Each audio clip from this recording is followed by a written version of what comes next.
Welcome back after the break. बड़े दिल से हम बातें कर रहे थे, यहाँ पे बड़े बड़े सारे मसले हैं लाइफ में, बट वेलकम टू आज पाकिस्तान। मैं हूँ जी सिद्रा इकबाल। हमने बड़ी सारी डिफरेंट डाइवर्स सब्जेक्ट्स पे बात की in the first half of the show. अगर आपने उसको मिस किया, you can go to my social media page on Facebook and आज हम बात करेंगे। कई दफ़ा लोग कहते हैं कि यार मैं बहुत अच्छा था, मैं बहुत धीमे लहजे का था, मैंने कभी किसी के साथ बदतमीज़ी नहीं की, लेकिन फिर इवेंचुअली जब आप उनको बदतमीज़ी करता हुआ देखते हो और उनसे पूछते भाईजान क्या हुआ आपके साथ, तो कहते हैं लोगों ने मुझे मजबूर किया। तो ये ख़ुद ज़बान खोलने पे मजबूर जो लोग करते हैं, इस पे ज़रा आज हम बात करेंगे, खुसूसन क्योंकि आज का हमारा टॉपिक है अपनी इज़्ज़त अपने हाथ। इज़्ज़त कमाई कैसे जाती है, क्या ये रोब और दबदबे से आप हासिल कर सकते हैं? इज़्ज़त का मतलब क्या है? हमारे यहाँ कई स्ट्रक्चर्स में खौफ को और रोब को इज़्ज़त से मुतरादिफ समझा जाता है कि जी अगर मैं किसी के आने पे खामोश हो जाती हूँ, उनकी गलत बात को सह लेती हूँ, उनकी गलत बात को करेक्ट नहीं करती हूँ, तो इसका मतलब है मैं उनकी इज़्ज़त कर रही हूँ। लेकिन क्या ये वाकई इज़्ज़त है या ये डर और रोब है? और तभी हम देखते हैं कि अगर वो शख्स उस पोजीशन ऑफ अथॉरिटी से अलग हो जाता है, यानी कल उसके पास वो ओहदा नहीं रहता या उसकी वो अहमियत नहीं रहती, तो फिर लोगों की ज़बानें खुलना शुरू होती हैं। तो हो सकता है लोग मसलहतन चुप थे, आपकी इज़्ज़त कभी नहीं करते थे, बस आपसे डरते थे।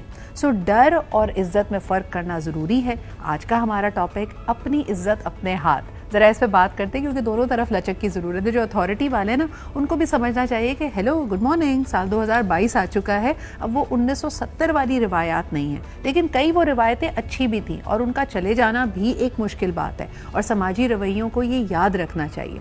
आइए, आपको ज़बरदस्त पैनल मेरा है और आज सभी माशाल्लाह कराची में मौजूद हैं, तो इनसे मैं आपकी मुलाकात कराती हूँ। फर्स्ट पॉइंट आपने रेज़ किया, which I want to bring to Wajahat, we will get into के इन लॉज, बाकी दुनिया कैसे सोचती है, लेकिन हस्बैंड एंड वाइफ के बीच में ये जो नोशन है कि अपनी इज़्ज़त अपने हाथ, ये कैसे प्ले आउट करता है? मुझे लगता है कि शुरुआत तो हर रिश्ते की इज़्ज़त की बेसिस पे होती होगी। बीवी भी अपने शौहर को इज़्ज़त देना चाहती है, शौहर भी अपनी बीवी को इज़्ज़त देता है। कहाँ पे वो बेइज्जती, बदतमीज़ी और एक तरह से हद से तजावुज़ वाली बात कैसे आती है? देखिए, अगर स्टार्ट हम यहाँ से लेते हैं कि ये जो बात है कि भाई अपनी इज्जत अपने हाथ में, जब ये पॉइंट हमें सोचने का मौका मिल जाए कि भाई इसको हमें ये बताना है कि भाई अपनी इज्जत अपने हाथ में है, इसका मतलब है कि उसने हाथ में नहीं बल्कि उसने कदमों में रख दिया आपके। Now you have to hit. अब आपने फुटबॉल उसकी इज्जत को बनाना है, चाहे वो आपका बॉस हो। अदरवाइज हम ये देख रहे हैं कि मैं अपने साथ के लोगों को देखता हूँ तो जी वो अल्प्राजोलाम एक चीज है, जेनेक्स, एंजाइटी और डिप्रेशन इतना बढ़ चुका है कि वो लोग सोच रहे होते हैं कि यार इसने ये बोला था ना, तो मुझे उस वक्त ये बोलना चाहिए था। और जब वो ये बात नहीं बोलते तो उनमें हर वक्त ये चीज डेवलप हो रही होती है, एंजाइटी, डिप्रेशन, और वो गोलियों पे चले जाते हैं। अगर उससे इंसान बचना चाहता है, क्योंकि मैंने बहुत अपने दोस्त देखे जो मैं जब देखता हूँ तो भाई 5 गोलियों के डब्बे पड़े हुए, उसमें से एक अल्प्राजोलाम, जेनेक्स, एल्प मौजूद है। सही टाइम पर उन्होंने गलत जवाब भी दे दें, आप कम से कम जवाब जरूर दें सामने वाले। लेकिन ये उससे आपके जवाब में निखार आता जाएगा। ये कॉन्फिडेंस, ये एतमाद कहाँ से लाएं? बिल्कुल सही बात है कि हम ज्यादती या गलत बात सहते रहते हैं, हमें लगता है कि हम सब्र कर रहे हैं, लेकिन एक पॉइंट आता है कि हम एक्सप्लोर कर जाते हैं। एक चीज ऐड करना चाहूंगा कि आज मैं सुबह आ रहा था, बच्चों को मैंने छोड़ा है। सही। असल में इज्जत कमानी पड़ती है। ये इज्जत असल में जो डेजिग्नेशन से लेने की कोशिश कर रहे हैं, उम्र से लेने की कोशिश कर रहे हैं, इस तरह की जो इज्जत लेने। मैं अब आ रहा हूं और मैंने देखा कि टीचर ने जहां पे बच्चे की चलने की जगह है, फुटपाथ पे वो गाड़ी खड़ी कर देती है खातून आके। अब आप मुझे बताएं कि मैं उनकी इज्जत क्यों ना उतारूं, ये बताने के लिए कि भाई ये गाड़ी रोड पे आपने खड़ी करनी थी, फुटपाथ पे खड़ी कर दी है। दूसरी तरफ हम यूनिवर्सिटी में आ जाते हैं, फीमेल के टूवर्ड टीचर का बिहेवियर बड़ा अलग है। मैं खड़ा हुआ हूं और प्रोफेसर साहब के साथ एक लड़की भी मौजूद है। हाँ जी वजाहत, आपने क्या करना है? सर वो मैं कल नहीं आया था, मेरी अटेंडेंस से मुतालिक। आप छोड़ें सामने, आप बताएं क्या मसला है।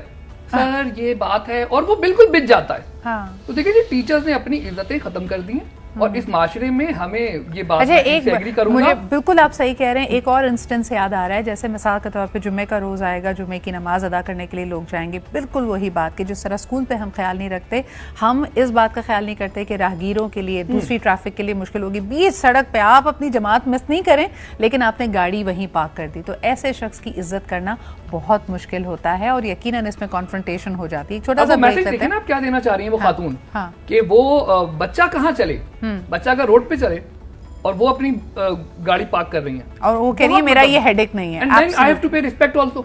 तो ये बड़ा मुश्किल हो जाएगा। अच्छा जी, तो आपको अपनी इज्जत को कैरी करना भी आना चाहिए, आपके कॉल ऑफ फेल में तजाद ना हो। एक छोटा सा ब्रेक लेते हैं and will be right back. Welcome back. आप देख रहे हैं जी, हम बात कर रहे हैं अपनी इज्जत अपने हाथ। यानी आप ज़्यादा रोब डालेंगे और आपको लग रहा है कि अगला खामोशी में या उस मौके महल को देखकर खामोश है और आपको कभी जवाब नहीं देगा, तो ये आपकी खाम ख्याली है। आज लोग कोई लगी लिपटी नहीं रखते, अगर आपने बहुत ज़्यादा प्रेशर दिया तो ये प्रेशर कुकर फट जाता है। उरूज, इसमें ख़वातीन के बारे में क्या कहोगी? अक्सर हमारे यहाँ जो वालदाएँ हैं या जो आंटीज़ वगैरह हैं वो बड़ा डांटती है लड़कियों को कि तुम मुंह फट हो, इस तरह रिश्ते नहीं निपते। पहले हम भी तो ये सब चीज़ें बर्दाश्त करते थे। जैसे अभी बात कर रहे थे रिश्तों में कोर्स करेक्शन कैसे हो रही है। अब सास की, किसी एक्सटेंडेड फैमिली की जो फुप्पी खाला ने पहले जुमलेबाजियां दे देती थी ख़वातीन, लड़कियां चुप करके सह लेती थी, अब नहीं सहती। इज दैट गुड और बैड की बात कर रहे हैं? पहले लोग कहते थे रोब से, इल्म से, उम्र की वजह से इज्जत है, पैसे की वजह से भी इज्जत है, और खास तौर पर मियाँ बीवी के बीच में इसका क्या मामला होता है, इस पर बात करते हैं। कॉलर हमारे साथ हैं।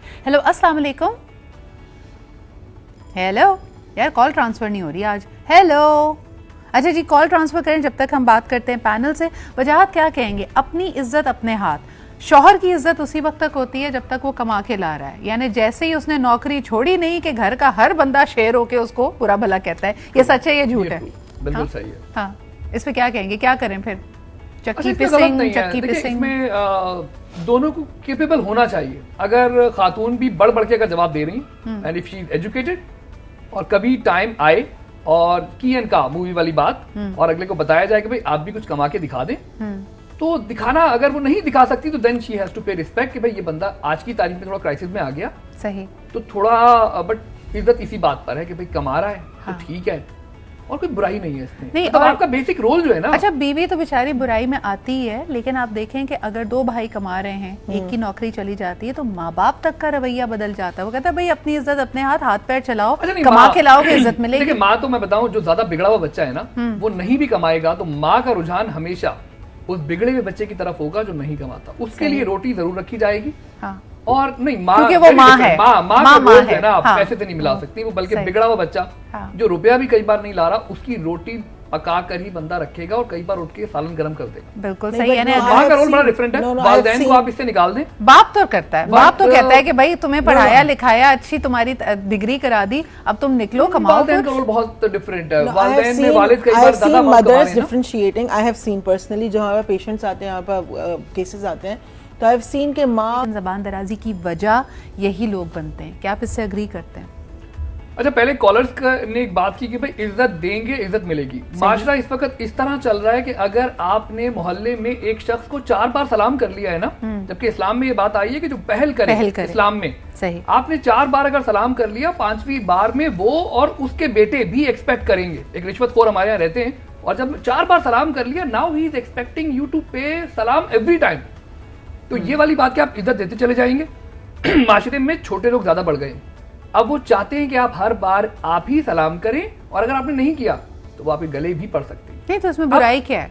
नहीं नहीं नहीं नहीं, नहीं। देखिए, हम अगर आपको सलाम कर रहे हैं तो हो सकता है आपकी एज की वजह से, आपकी बुजुर्गी की वजह से, and now if you are thinking कि भाई अब मेरे पूरे खानदान को आपने सलाम करना है, तो नहीं ना, फिर आपकी खवातीन भी है ना, अगर मैं सलाम करना शुरू करूं तो वो तो फिर कहानी बहुत दूर तक चली जाएगी। नहीं, जैसे मैं आपको एक सिंपल सी बात बताऊं, एक छोटा सा बच्चा, हमें पता है इज्जत में जब बात आएगी तो छोटे ने बड़े को सलाम करना है। That's not necessary. नहीं, I think I am a little lost in this. हमें पता है कि हम जब स्कूल जाते होते थे तो my mother if she was dropping us in the school, तो हमें कहा जाता था कि जो गेट कीपर है उसको आप रोज सलाम करें। ये आप अपने बच्चे की तरबियत कर रहे हैं, इससे कतई नजर के अगला उसको कैसे परसीव कर रहा है। बच्चे द्वारा बता दो, a child can fail to सलाम करना, और हमने बताया ना, एक राशि इंसान है, एक ओहदे की बुनियाद पे। आप जैसे बंदा वॉक कर रहा है, ऑफिस में आता है, भाई वो एक्सपेक्ट करता है कि आप कोई भी काम कर रही हैं, अब आप खड़ी हो जाएं मुझे सलाम करने के लिए। प्राइमरी बिजनेस आपका यहाँ पे काम करना नहीं होना चाहिए। I think what I am understanding is वजाहत एक ऑफिस सिनेरियो की बात कर रहे हैं, जहां पे बॉस या जो अथॉरिटी फिगर है या कोई मिनिस्टर है या चीफ मिनिस्टर, वैसे ये बात किसी हद तक सही है, बिकॉज मैंने देखा है और जैन ने भी देखा होगा कि कई इवेंट्स में ऐसा होता है कि जो चीफ गेस्ट है वो प्रोटोकॉल एक्सपेक्ट करते हैं। वो कहते हैं कि जी मैं खिताब करूंगा तो सबसे पहले करूंगा, बाकी सारों को साइड पे कर दो, खुद लेट भी आएंगे उस इवेंट में एक्सपेक्टिंग। तो ये प्रोटोकॉल्स के मामले सारे के सारे, और कहीं ना कहीं से इफ यू रिमेंबर कुछ सालों पहले प्रोटोकॉल के अगेंस्ट बहुत बातें हुई थी ना, हाँ। Against protocol. अरे कल हुआ है वो मंदू खेल साहब का जो वाकया एयरप्लेन के अंदर, एक दूसरे का मास्क खींच रहे हैं, चीख चिल्ला हो रही है, प्लेन क्यों नहीं उड़ा, यानी we expect VIP treatment and to that degree Bajaj is right. में अगला बुलाता है बकायदा। मैं बताऊं नहीं अच्छा एक और चीज, छोटे छोटे ऑफिस में अगला कहता है भाई बात सुनो बजाज, जब मैं अंदर आया हूँ तो उस लड़के ने मुझे उठ के सलाम नहीं किया। नहीं उसको आप next time बता देना सलाम कि he तक has to नहीं, stand up ये and बात give me सलाम। वजाहत की बिल्कुल सही है। मैंने खुद देखा है किसी बड़े बॉस के ऑफिस में अगर कोई ऐसा शख्स आए जिससे बहुत ज्यादा वैल्यू एडिशन नहीं हो रही, वो बहुत ज्यादा काम का नहीं है, बहुत अमीर नहीं है, बिठा दो।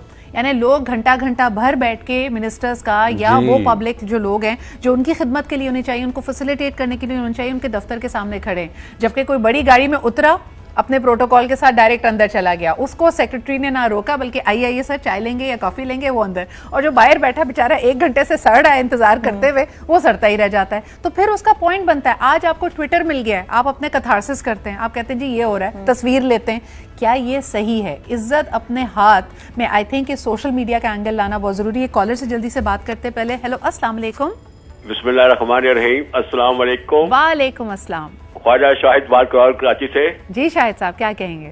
कहेंगे इज्जत तो अपने हाथ में होती है, मगर बंदे को सोच समझ के बात करनी चाहिए। बिल्कुल सही, बिल्कुल और सही। दूसरी बात है कि आदमी को गरीब आदमी को कोई सलाम नहीं करता, मालदार को सब सलाम करते हैं। सही, हमारे माशरे में सही। बहुत गलत बात तरीका कार हो गया अच्छा हुआ है। शाहिद साहब मुझे बताएं कि अगर किसी ट्रैफिक सिग्नल पे आप काफ़ी देर से खड़े हैं, आप अपनी जिस जगह पे पहुंचना है मंजिल पे, वहाँ पे लेट हो रहे हैं और सामने से एक बहुत बड़ा अंटोराज गुजरता है वीआईपी मूवमेंट का, और उसकी वजह से ट्रैफिक सार्जेंट ने रास्ता रोका हुआ है, ऐसे शख्स की चाहे वो जिस भी ओहदे पे हो, इज्जत करने का दिल चाहता है या आपको गुस्सा आ रहा होता है उस पर?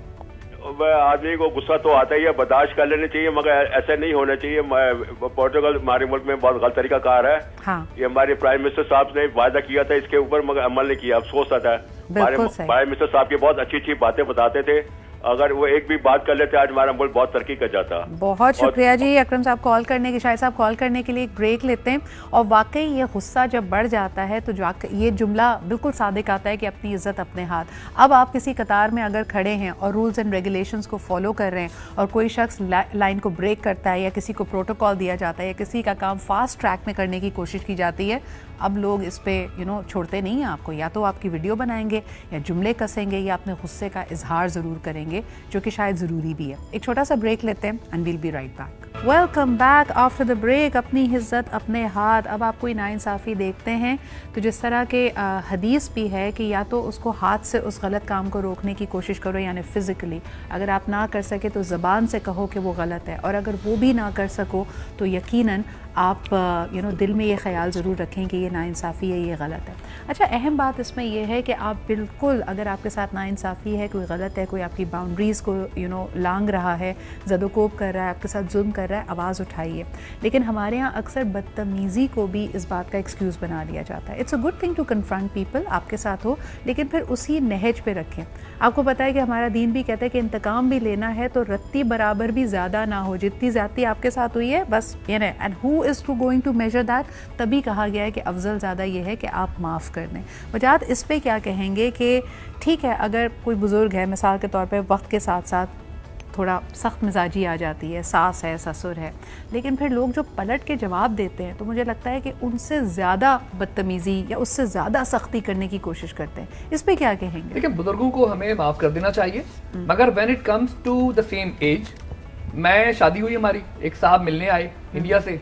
अब मैंने सिर्फ इतना पूछा कि भाई वो आपकी तबीयत कैसी है? कहने लगे आपके होते हुए मेरी तबीयत कैसे सही हो सकती है? मैंने आज तक, उसके बाद मैं भी आप लोगों की तरह सोचता था कि भाई मुझे जवाब देना था। बाखुदा आज चाहे प्राइम मिनिस्टर हो, एनीवन जो मेरे सामने आता है उसको जवाब ना सिर्फ दिया जाता है बल्कि मुकम्मल, और कई बार ज्यादा ही दे दिया जाता है। अच्छा, लेकिन आपने जो एज फैक्टर की इसीलिए बात मैं की, anxiety इसका मतलब के वो नहीं नहीं ले रहा, मैं नहीं, फिर but tell anxiety me, pills नहीं ले रहा मैं। अगला सवाल तो सुन लो भाई, हाँ मुझे जी, क्यों बताइए। एंजाइटी दे रहे हो? सास अगर बदतमीजी करे तो आप कह रहे हो क्योंकि उम्र में बड़ी है आप बख्श दें, लेकिन नंद क्योंकि हम उम्र है उसके साथ फुल जूडो कराटे करें, क्या करें? नहीं बख्शना है, नहीं बख्शना है। अगर आपने एंजाइटी पिल से बचना है, एंटी डिप्रेशन नहीं लेनी है, हाँ, तो आपको जवाब देना है। और जो बच्चा देख रहा है, जो समझ रहा है कि अच्छा मेरी अम्मा ये बच्चे पांडा बनी हुई है, बच्चे को ये बताना है, बच्चे को जो हाँ, कॉलर थे वो सही कह रहे थे हाँ, कि बच्चे को ये बताना है। मैं लास्ट टाइम एक और एग्जांपल्स देनी पड़ती हैं। अब मेरी बेटी ने कोई ड्रेस पहना है और इसी तरह का कोई रिश्ता था नंद भावश टाइप का, हाँ, कहने लगी ये जो ड्रेस तुमने पहना हुआ है ये तुम्हारी अम्मी ने 8 साल पहले 3 बजे जुम्मे के दिन। हाय अल्लाह। मैंने कहा बात सुनो बेटा, नेक्स्ट टाइम इन खातून को इन्हीं की लैंग्वेज में हाँ। एक जवाब बताना कि ये जो ड्रेस पहना गया ये तुम्हारे पूरे साल के जो ड्रेसेस होते हैं ना ये उसके इक्विवेलेंट बन रहा है, तो we will wear it again and again as long that will be, खत्म नहीं हो जाता, हम पहनेंगे ना मतलब। हाँ, हाँ, अच्छा, एक बच्चों के बारे में एक बात, एक बड़ा, I mean it's inside me, so I want. मज़ेदार गुफ्तगू रही, और इस पे आप क्या सोचते हैं ये भी आप हमें बताइएगा। लोग मजबूर ज़रूर करेंगे, पिन ज़रूर करेंगे, प्रेशर ज़रूर करेंगे, लेकिन ये फिर आपका अपना ज़र्फ़ है, आपकी अपनी तरबियत है, आपकी अपनी पढ़ाई है कि आप कैसे इन ज़िंदगी के मामलात को हल करते हैं। अपना बहुत ख्याल रखिए, कल आपसे फिर मुलाकात होगी। खुदा हाफ़िज़।